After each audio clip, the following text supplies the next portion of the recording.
Hello, Simone. We are back to pronatalist coverage. And today we're going to be talking about a very interesting phenomenon that not many people know about. Not many people are aware that half of Europe was below repopulation rate before the baby boom. In TFR numbers, that means that they weren't having enough kids to replace themselves. The entire world was in a bit of a fertility collapse during that period. And we somehow got out of it with the baby boom, and then that's at a new sort of set point that we've been declining from ever since then. But I want to talk about two things. One, this initial slump, and two, theories for what caused the baby boom to potentially recreate a phenomenon like this. It's a phenomenon that we can recreate every 100 years or so, and then just have this cycle. That would be great, right? Would you like to know more? This was written by Phoebe Arthur Wakefield. Phoebe came to our dinner in London, remember? We met her? Yeah, we know Phoebe. Oh, her, yes. Yes, Phoebe.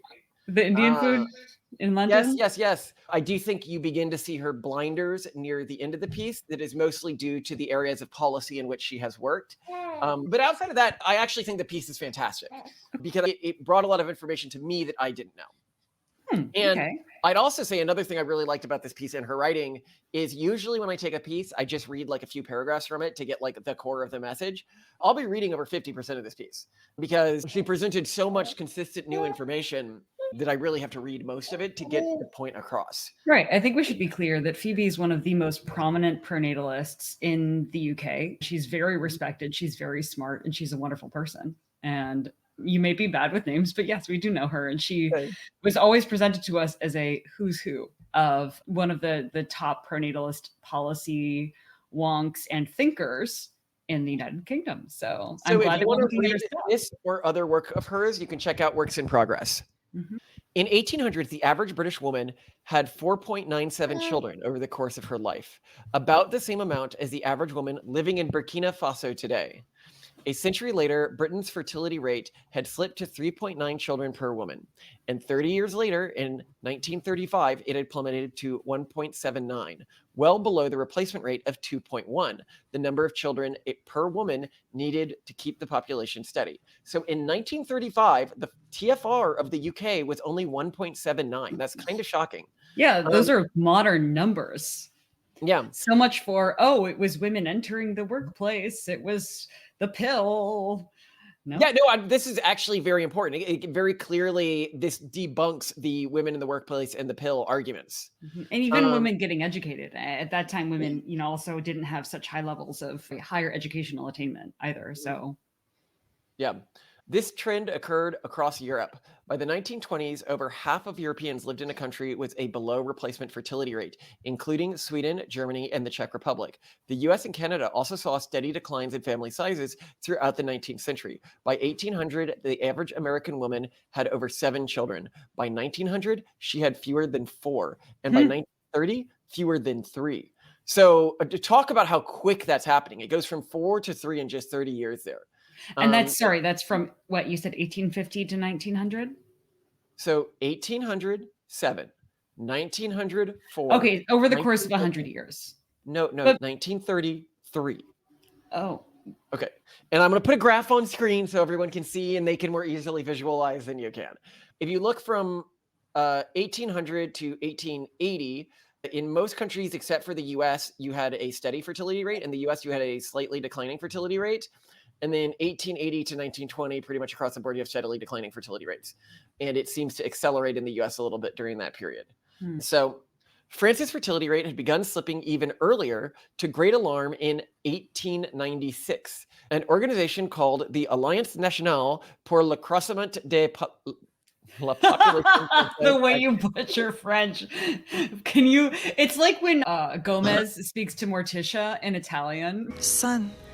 Il me perce comme un poignard. No, Tish. That's French. Oui. Cara mia.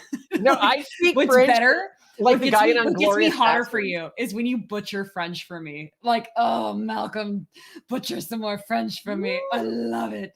Yeah, but you love how patriotic I am. And No, I've got keep doing it. Keep reading it. No, read it. Sorry, read that off again. Honestly. created expressly. No, read it again. Do Oh it my for gosh. me. Okay. Alliance Nationale pour l'accroissement de la population française was born. Buongiorno. Signori, è un piacere. Gli amici della vedetta ammirata da tutti noi, questa gemma propria della nostra cultura, saranno naturalmente accolti sotto la mia protezione per la durata del loro soggiorno. Grazie. Corlomi? Lo pronuncio correttamente? Sì, corretto. Created expressly to combat denatalité, essentially depopulation. It had attracted some 40,000 members by the 1920s, with novelist Emily Zola an early recruit. The Alliance Nationale was merely one of many organizations, local and national, established to resist France's apparent progress towards what demographer and statistician Dr. Jacques Bertillon disparagingly called the imminent disappearance of our country. French pronatalists frequently and vividly campaigned on the issue as a serious matter of national security. In 1914, the Alliance Nationale published over 1 million posters showing 2 Frenchmen being bayoneted by 5 Germans. The poster bore a caption explaining that for every 5 German soldiers born, only 2 French soldiers were. That is a great pronatalist propaganda there. We need to get some of that on board, right? So hold on, I will give the context of this. This was actually sent to us by a fan, and it was a Theodore Roosevelt speech from this period about, I love it that we can have Theodore Roosevelt tell us his thoughts on demographic collapse and how we should fix it and what it means for a country.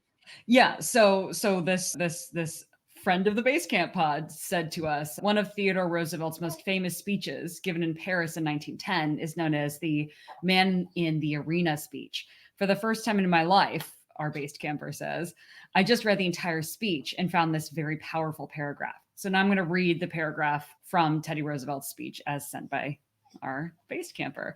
Finally, even more important than ability to work, even more important than ability to fight at need, is to remember that the chief of blessings for any nation is that it shall leave its seed to inherit the land. It was the crown of blessings in biblical times, and it is the crown of blessings now. The greatest of all curses is in the curse of sterility, and the severest of all condemnations should be that visited upon willful sterility. The first essential in any civilization is that men and the women shall be father and mother of healthy children, so that the race shall increase and not decrease. If this is not so, if through the fault of society there is failure to increase, it is a great misfortune. If the failure is due to deliberate and willful fault, then it is not merely a misfortune. It is one of those crimes of ease and self-indulgence, of shrinking from pain and effort and risk, which in the long run, nature punishes more heavily than any other. If we of the great republics, if we, the free people, who claim to have emancipated ourselves from the thraldom of wrong and error, bring down upon our heads the curse that comes upon the willfully barren, then it will be an idle waste of breath to prattle of our achievements, to boast of all that we have done. No refinement in life, no delicacy of taste, no material progress, no sordid heaping up of riches, no sensuous development of art and literature can in any way compensate for the loss of great fundamental virtues. And of these great fundamental virtues, the greatest is the race's power to perpetuate the race. That's some prose right there, right? Right? Yeah, no, Ooh. he talks about the willfully barren and how disgusting they are morally speaking, and that's maybe what we think of. Well, but also what is the point of all of our progress? What is the point of all of our luxury if it is not used as a flywheel, if it is not used as momentum to create more human flourishing? Yeah. Like what was all of this for? If we're just like a match going to light it and then flame out, what the hell? A match is for lighting kindling. A match is for creating a bonfire. And these people just want to snuff. Like, I can't believe. But no, it's they so want to horrible. consume as much fuel as possible because they just morally quite selfish. They are the darkness. Let's keep going here because this is, and if you're like, well, no, antinatalism makes sense because I have childlike understanding of morality. You should check out our video on These People Want Us All Dead and are weirdly reasonable about it. And we go over all of the antinatalist arguments, and they are not strong. But anyway, I'm going to keep going with the piece here. The French were not the only nation to chafe against a new reality of smaller family sizes and quieter maternity wards. The British government established the National Birth Rate Commission in 1912. In fascist Italy, the battle for births was named one of Mussolini's 4 key economic campaigns of 1922. Wow. Isn't that crazy? And he apparently had like posters up everywhere about it and everything like that. Yeah, just the understanding, the prior, I guess, that I grew up with was that always there was this Malthusian concern for growing populations, and that there was never any deviance from that ever since Malthus wrote his seminal piece, right? Like that's sort of where things left off. And I was wrong. This is so cool. Malthus, by the way, was he after this or before this? Thomas Malthus was before this. Fascinating. Okay. Contemporary demographers looked to shifts in values to explain the decline, like rising individualism, new family structures, and ways of living that were less compatible with parenthood. Enid Charles, a British statistician and feminist, argued that increasing female empowerment was one cause, because motherhood made it difficult for women to compete with men economically. So they were even arguing that back in the 1920s. Charles, a mother of 4, called children a handicap to vocational advancement in adult life. Oof. Despite the organized resistance of groups like Alliance Nationale, at least some Eastern European demographers doubted whether falling birth rates were truly reversible or even arrestable. In 1936, Dr. Carr Sanders, an English biologist, eugenicist, and later director of LSE, wrote, and this is in 1936, once the small voluntary family habit has gained a foothold, the size of the family is likely, if not certain, in time to become so small that the reproductive rate will fall below replacement rate, and that when this happened, the restoration of the replacement rate proves to be an exceedingly difficult and obstinate problem.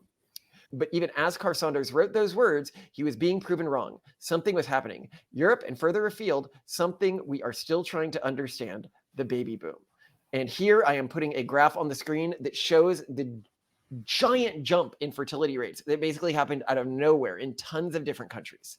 The baby boom was an unexpected change in the direction from half a century of falling fertility rates that had taken place in Europe and North America. Contrary to the popular belief that it was triggered by soldiers returning home from World War II, the boom in fact began in the mid-1930s. It was not simply an American or British phenomenon either. Demographic wave swept over Iceland, Poland, Sweden, France, the Netherlands, Austria, and the Czech Republic, Canada, Norway, Switzerland, and Finland, thousands of miles across the sea. It even happened in Australia and New Zealand. And yet Saunders' doubt had been extremely well justified. For whenever and wherever we have had data, and since the Industrial Revolution, with the crucial exception of the baby boom, it has been a nearly iron law of fertility that higher incomes are associated with lower birth rates. Which, by the way, is something that the Institute of Family Studies guy, what's his name? Lyman Stone, he says this isn't true. He's just completely delusional. You really should not be citing his work or as like an authoritative source. He seems completely to have gone off the deep end in some recent pieces. Well, I mean, he wants to use the data to argue for socialism, and it doesn't work. You know, and so he lies about the data or lies about what the data is saying to try to he doesn't even necessarily like hide the data. He will even point out that there is a very, very, very high cost to quote unquote paying people through services or bonuses for pronatalism. He just wants countries to do it anyway, which I think is really interesting. Like, he doesn't deny the fact that it's prohibitively expensive. He just, I don't know, somehow wants money to come from, well, I think he just I don't know where. Yeah, well, he wants the government to like create a Christian family department sort of thing that forces people to give birth, is sort of my read. This is where I'm going to begin to start summarizing what's in the piece. We're going to see on the screen here a graph that does show higher incomes associated with lower fertility rates, where we will see this in different time periods in the US. The most widely known piece of information about the baby boom is its most pervasive myth, that it was caused by the end of World War II. The baby boom was not the result of people making up for lost time during the war. It saw lifetime fertility rates rise, meaning that people did not simply shift when they had their children, but had more of them overall. And in many countries, including the US, UK, Sweden, and France, the rise in birth rates began years before the war had even started. while neutral Ireland and Switzerland experienced booms that began during the war in 1940. Now we're going to talk about one of the explanations for this called the Easterlin hypothesis. Okay. Is there anything that you want to say to this so far? Like, has this changed your understanding of anything, or? No, my initial hypothesis around the baby boom is something we've discussed in other episodes, where I think that the hardship that people endured, even in neutral areas that weren't necessarily actively engaged in war, caused by limited supplies, caused by, trade issues that forced austerity on people's lives, at the very least, if not genuine trauma, drove people to a level of vitalism that encouraged them, inspired them to have families. And that without some level of austerity or hardship, which could be culturally imposed through strong, hard culture or religion, or could be imposed through the vicissitudes of geopolitical conflict, as you saw with World War II, I think that's what drives higher birth rates. And I'm curious to see what this hypothesis is. And I'm enjoying this. So this is fun. Thanks for sharing this. Easterlin's explanation rests on the idea that the decisions individuals make in terms of whether and how many children they will have are strongly influenced by the difference between what they had expected their adult income to be while growing up, their quote-unquote expected income, and what it actually is once they join the labor market, which he called relative income. He argued that people form an expectation of their income based on a range of social and economic signals, primarily those they receive growing up. The current average standard of living, the standard of living they experienced during their childhood, and a sense of their own prospects. The childhood of parents of the baby boom were marked by the Great Depression, during which unemployment rose to 25%, and 9,000 US banks collapsed, taking people's savings with them. The US downturn was felt around the world.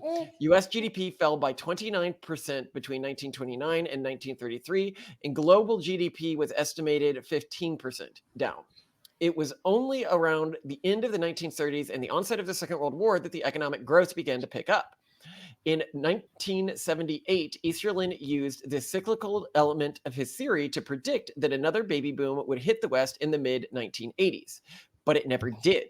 Instead, American fertility rose from 1.83 in 1980 to 2.07 in 1990, and then fell, a far cry from the demographic wave of the baby boom, in which fertility rose by over 75% in many cases.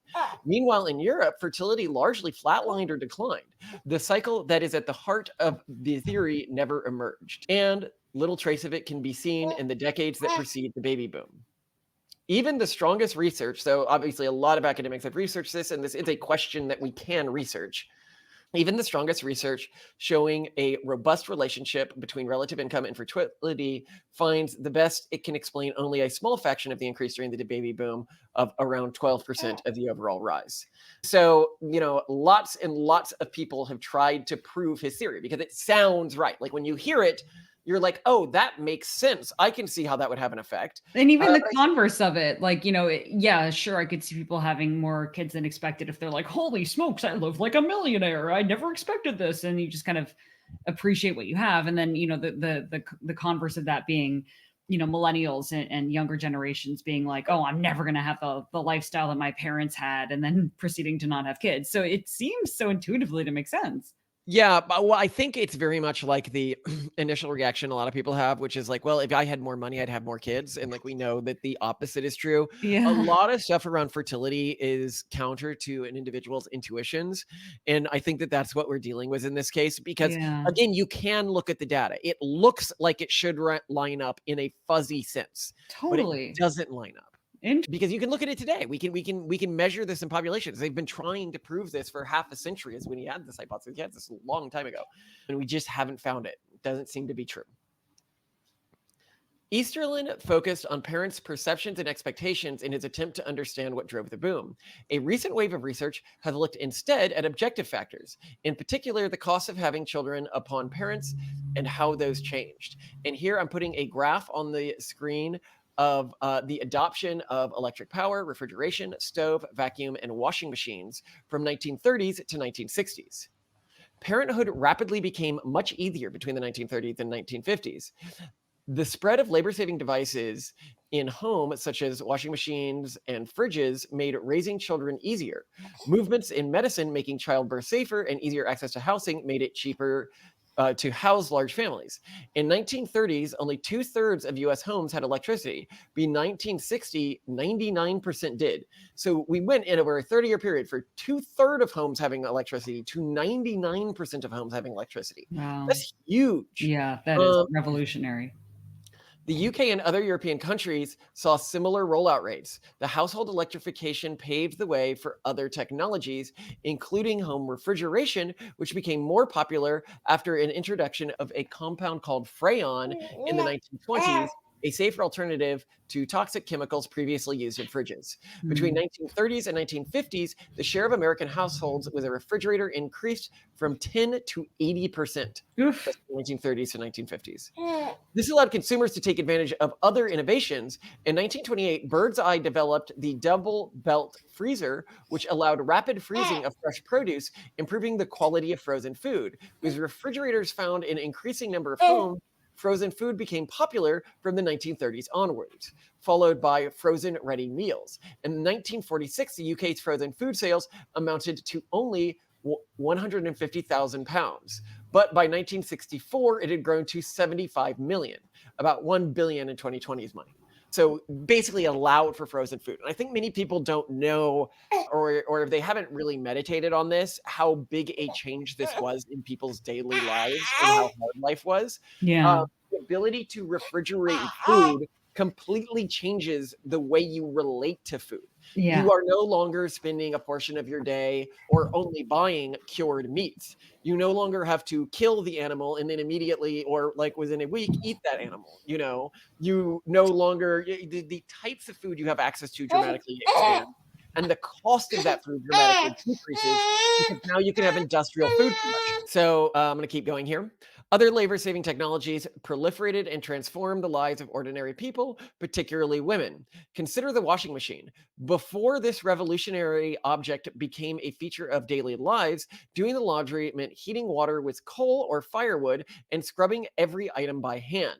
This was hot, sweaty work, often including pounding the laundry in a tub with something called a washing dolly, and its strenuous nature meant that women generally scheduled the chore for a Monday as it followed Sunday's day of rest. One early washing machine advert explicitly promised to transform Blue Monday into a bright and happy day.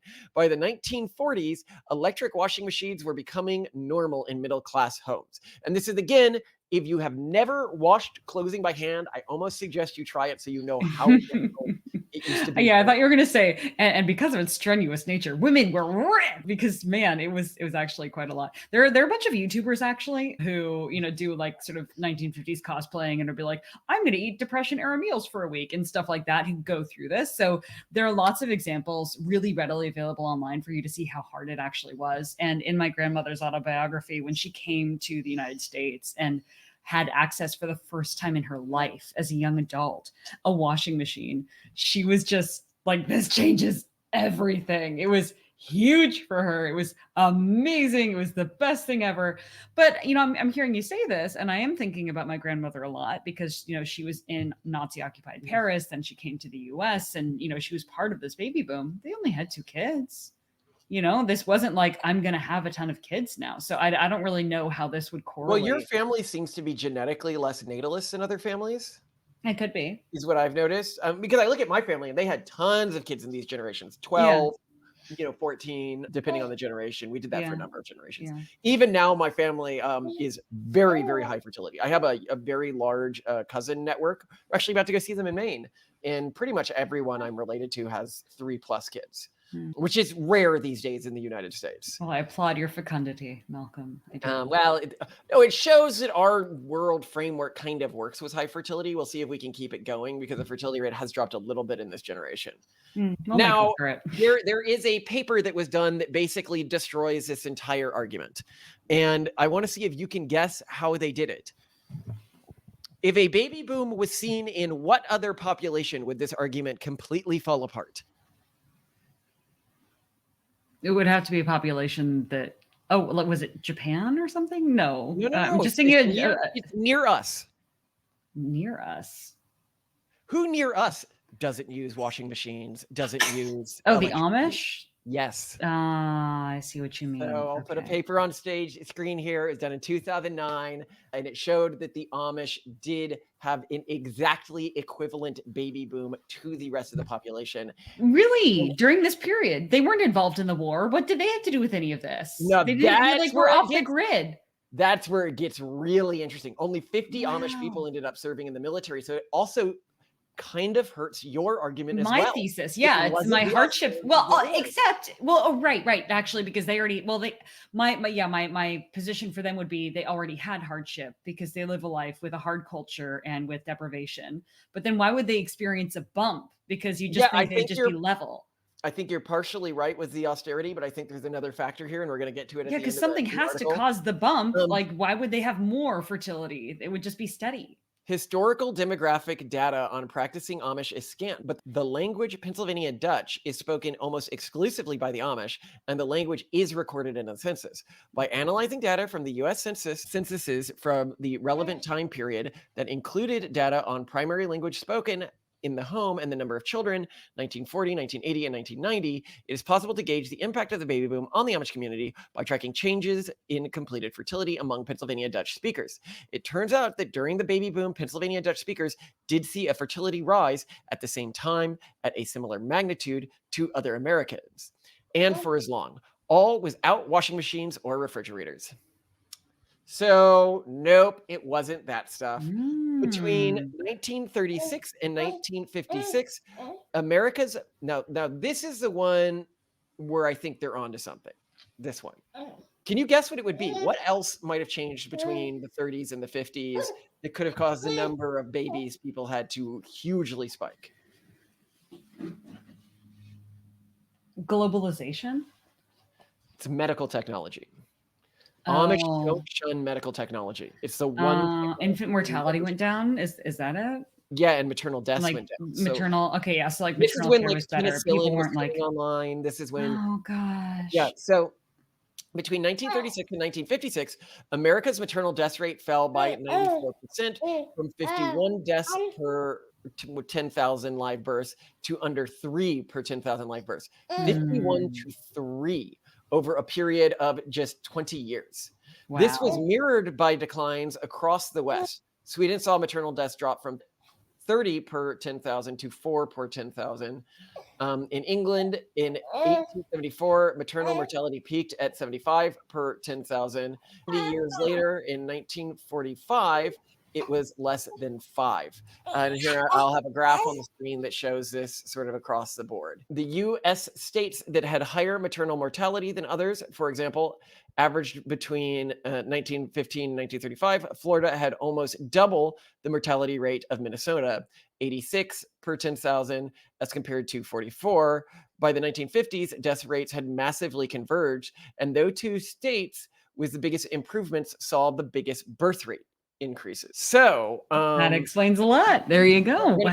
Hold on. We're not done with this explanation yet, because it's going to turn out it's not the huge explanation we would like it to be. Interesting. But it helps. Okay. By comparing state falls in mortality with state baby booms, one analysis shows the effect of these medical advances on fertility in America was about 1.8 children per woman, or 55% of the rise in fertility during the baby boom generation. I would say I believe it was probably 58%. I think that this is right. Now, I should note, this is not a good thing. It is satisfying that we solved part of the problem, but it basically means fertility collapse never abated. There was basically like a false modifier to the numbers. There was a false modifier to the numbers that is unreplicable in modern times. Yeah, we can't lower infant death rates by that much again in modern times and create another baby boom. Right. So, okay, great, but shoot. Let me keep going here. Yeah, you would have preferred to have something we could do something about, but no. The average American woman born in 1930 had 3 children, while the average Amish woman born the same year had 4.5. So I also think that's interesting. During this early period of the birth explosion, when we're talking about the baby boom, there wasn't that much of a difference between Amish families and the average American family. If you look today at Amish families, their fertility rate is 5.76. So much higher than it was historically. So their fertility has actually been inching upwards since the baby boom. That's important so to note interesting. when we're thinking about solutions here. Yeah. Now, here is why I'd say it's not just infant mortality. And this is also going to blow up her next argument as well, but I suppose I should throw it out there, the little hand grenade. This got me interesting. I was like, oh, well, we should be looking cross communities to find out where the baby boom existed and where the baby boom didn't exist. Okay. So what did I do? I decided to start just Googling, did X country have a baby boom? Did X country have a baby boom? Did X country have a baby boom? And I found something rather peculiar in the data. A lot of countries didn't have a baby boom. Most of Central and South America didn't have a baby boom. Africa didn't have a baby boom. You know who did have a baby boom, strangely? Japan, Korea. So basically, like the people who are adjacent to or involved in everyone war? who was adjacent to the war had a baby boom. Oh, China had a man. baby boom. Everyone who was so Ireland had a baby boom, but it was smaller than other countries. That is so weird. Ireland had a baby boom of only 8%. So many people might not know this about Ireland, but Ireland, I don't want to say the Irish were terrific cowards during World War II, but they did side with the Nazis. Irish bastard! Wait, what's that? McCarran! That's an Irish name! Yes. Can I assume you're CIA? No, you know what, Patty? Hang on! Okay, God. So where did you get Axis power? Ireland? Ireland was not at Axis power! You sure? They were neutral, you asshole! Oh, that's right. Sorry, I don't mean they sided with the Nazis. They couldn't hold their nose and side with the UK and the United States. They decided to be neutral in the war. And as such, they experienced hardships, but not the same hardships everyone else was fighting, fighting against true evil in the world and trying to save the West. Oh dear. I don't think anyone should ever forget that they didn't participate in the war. And I am partially Irish, but fortunately my Irish ancestors came to America before this display of cowardice. Yes. Or obstinance, whatever you want to frame it as. It is. Well, come on. I mean, the Irish who were, no, you're probably going to need to take this out, but the Irish who were left after, these are the people who couldn't bother to leave the country during the potato famine. All right.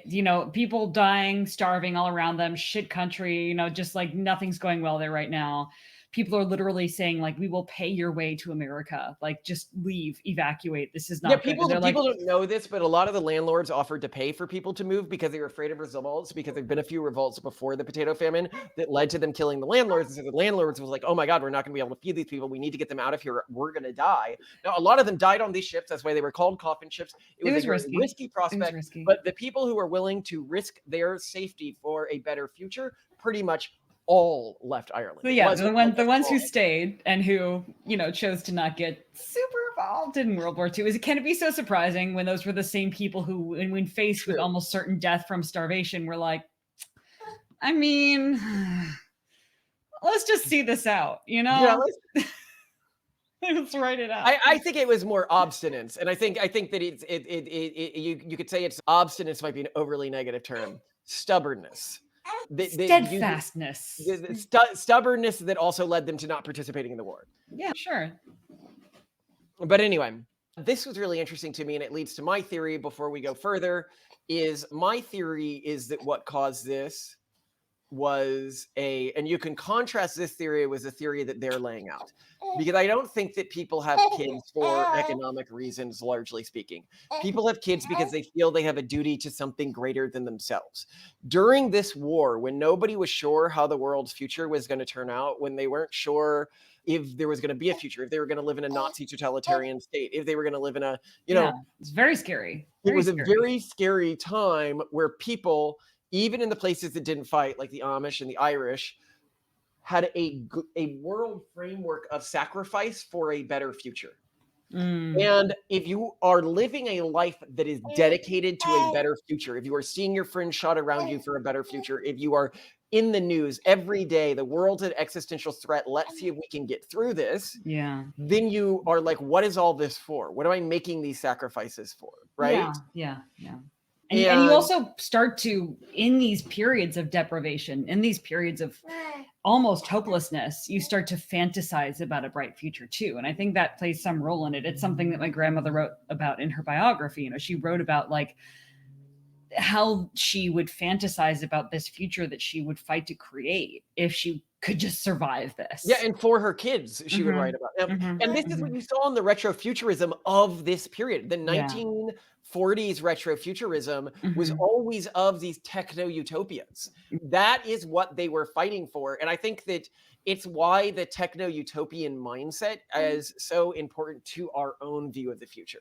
I think it is necessary to motivate intergenerational growth and expansion and a betterment of our species. I think the generations that have had this ended up improving our species, and the generations that didn't, I think, ended up hurting our species, largely speaking. Yeah. And so I think that what happened is you come back from the war and you're like, well, what are kids for? Well, I'm for my kids. Kids aren't for me. Kids aren't another appliance that are meant to make my life happier. My life is for the future.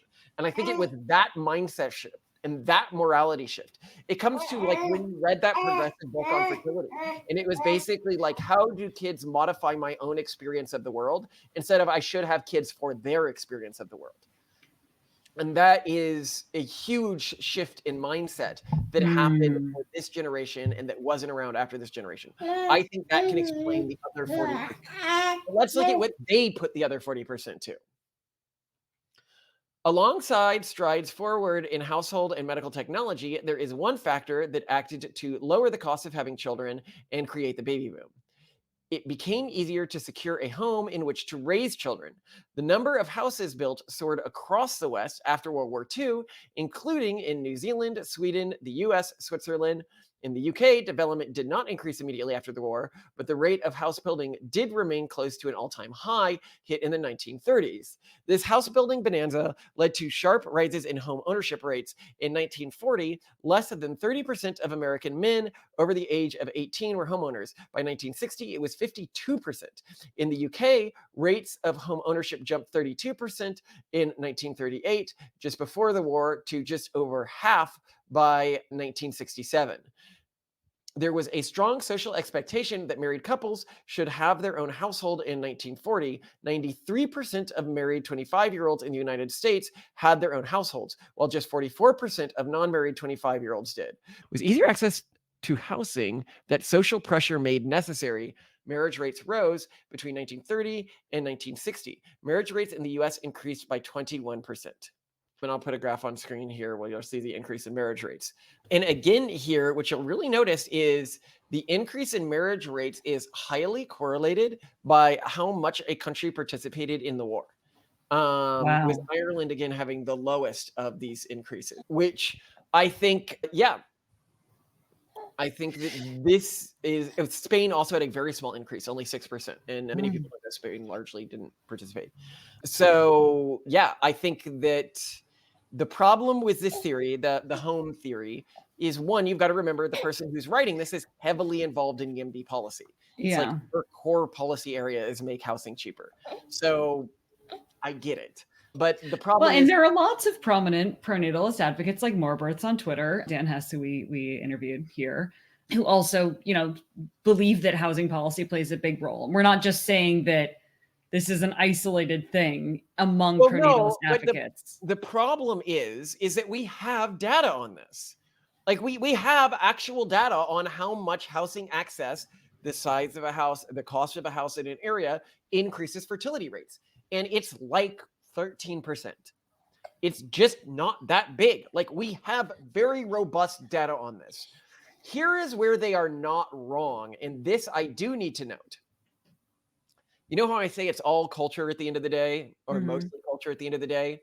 The reason why housing affects fertility rates negatively is because of the cultural expectation that you Around should have your houses. own home before you get married. Hmm. That is the only reason that housing affects fertility rates. It's because of cultural expectations. If you remove that cultural expectation, housing stops affecting fertility rates, as we see in cultures where it's very common to have a multi-family houses. The house that you and I live in here, when we're talking about, in the 1800s, when the average American had 7 kids and when this house was built, 4 families were living in this house.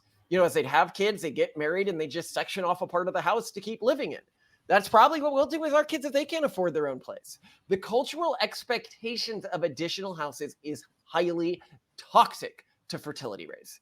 And when you focus on fixing this intractable problem, and the reason I say it's an intractable problem, right, is it's a problem that everybody else wants to fix for their own reasons, right? Like, it is a generally popular thing. If I talk to somebody who's not a pronatalist, like, what percent of the population wants to make housing less expensive? I'd say probably 70% at least. Pretty much everyone who isn't a homeowner wants that, right? Yeah. So that being the case, there is a lot of public will to attempt to solve this problem. Adding the additional 1% that the weirdo pronatalist movement adds to that public will is going to make a trivial move in actually getting housing policy passed. Okay? Not that it shouldn't be passed for like public good reasons, but we just aren't going to matter. We should be looking at the angles of this problem that are unique to the pronatalist movement and that can solve it without moving glaciers. Do you need to change a diaper? No, she's just like slowly passing out and getting wiggly, but trying to get a little more comfortable. We're good. I'll sleep like this. But anyway, so that's why I don't think it's housing, because we can study that and we just see that it's not that big an issue. And I'm sorry that it's not. It would be convenient if we could tie it to something so easy as housing. But I think it's primarily an unreplicable change that happened in terms of the decrease in maternal deaths, the change in perspective on reality that were caused by the war and the purpose of an individual's life that were caused by proximity to the war. And I think that we as a movement need to push for that as well, while also understanding that things like housing do matter, but they matter because we have the social expectations that you need a house before you get married. And that's just not true cross-culturally. And it's not true in most of history. It's something that was actually caused by this housing boom. So to read this again, 93% of married 25-year-olds in the US had houses during the 1940s, while only 44% of the non-marrieds did. It basically meant as soon as you got a house, you would get married. You only had a 5% chance of not getting married if you got a house. Well, or when you got married, you also got a house. Okay, yeah, but this was not true historically in America. So just to understand how much it was not true historically in America, in 1940s, less than 30% of American men over the age of 18 were homeowners. Less than 30% before that. So this cultural shift was the toxic pill, or one of the big toxic pills. The other has been the focus on the self that we saw before this period, and we've seen re-increase after this period. And so only, I think, almost a recontextualization of identity, that before people used to see themselves as their family, their community, their clan, and then it started to become atomized. I am me, this, the second son of this family who's interested in this thing, and not so much identified with everyone else, right? Yeah, not identified with the future. Well, I also think the future was just on everyone's mind at this period. What happens next? And I think that futurism is intrinsic to any non-toxic form of pronatalism, because you're doing all of this for the future. This drill will open a hole in the universe, and that hole will be a path for those behind us, the dreams of those who have fallen, the hopes of those who will follow.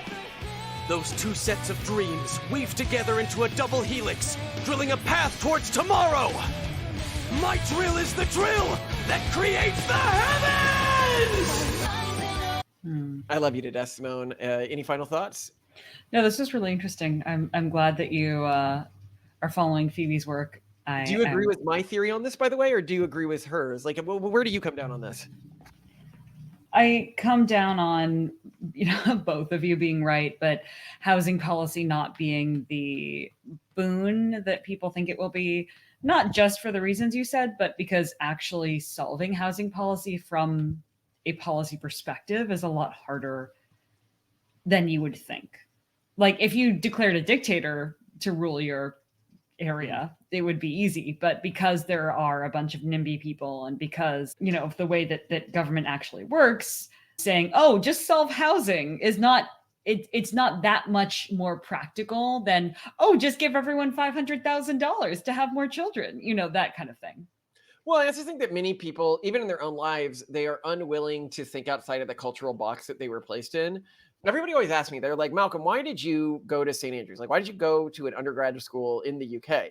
And it was, well, I drew a list of all of the colleges that I was thinking about applying to. And then I said, which ones may I have not put on this list because of like whatever blinders I might be wearing and not realize I'm wearing. And then I was like, yes, one's outside the United States. So I started putting together charts of all of the best schools outside the United States. And that's how I ended up there. And then, when I was applying for jobs, it was very much the same way. Or even when we were looking for work, we were like, at one point, we sent emails to a bunch of bed and breakfast owners, like after I graduated from Stanford Business School, offering to help them run and grow their operations if we could live for free in the area as like a recent. Nobody else is thinking like that, but I just wanted like the cozy lifestyle, right? And I think for a lot of people, it's like, well, they're like, well, it's too expensive to buy a house here, and my parents won't let me have kids in my house, right? And then, of course, what I'd say, well, why don't you move to another country then?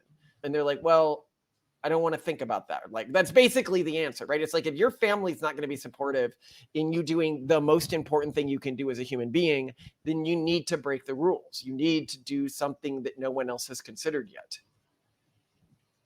Yeah.